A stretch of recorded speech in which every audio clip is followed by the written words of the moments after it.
வேலைக்கு வேற டைம் ஆச்சு. அண்ணா எங்கே போயிட்டு இருக்கீங்க? வாடா கோபால, வேலைக்கு தானே போயிட்டு இருக்கேன். ஏன்னா நம்ம ஊர் வந்து முடிச்சுட்டு போங்கண்ணா.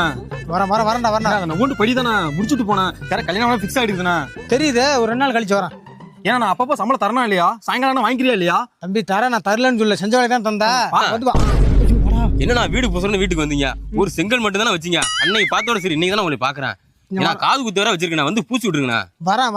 ஒரு 2 நாள் வரீங்க? 2 நாள் கழிச்சு வரேன். 2 நாள் ஆகும். 2 நாள் ஆகும். தம்பி உங்ககிட்ட வந்திருக்காரா? உங்ககிட்ட வந்திருக்காரா? ஆமாண்டா தம்பி, என்னடா பண்றது? அன்னைக்கு வந்த ஒரே ஒரு தான் வச்சு பூசினேன். அட்வான்ஸ் 10,000 வாங்கினே இல்லையா? வாங்கினேன். தம்பி உன் வீட்டுக்கு வந்திருக்காரா?